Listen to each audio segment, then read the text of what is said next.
Here at the edge of our garden next to the creek, we stored our canna bulbs last fall, and I need to check them to see if they've made it through the winter. Now, they've been insulated inside an old cold frame, and within that we have 2 halves of 55-gallon drums. And around that we've packed some sawdust and some straw. So the canna bulbs ought to be all right, but this is a good time of year to check them.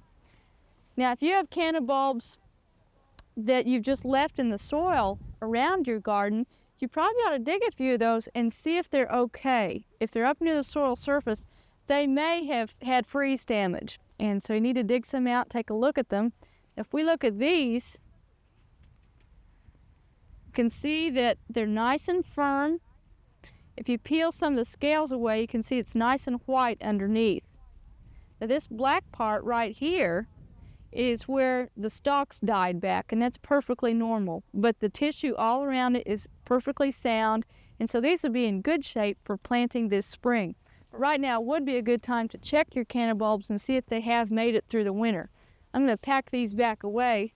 We're several months away from planting them yet, and they should be just fine on through the month of February and on into March. If you've been storing cannas and dahlias and gladiolas in a garage, they're probably just fine.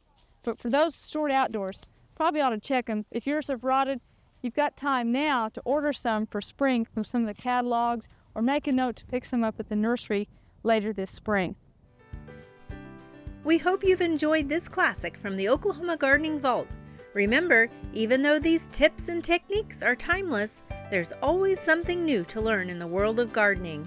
By subscribing to both Oklahoma Gardening and OK Gardening Classics, you'll have access to a wealth of gardening knowledge, both classic and contemporary.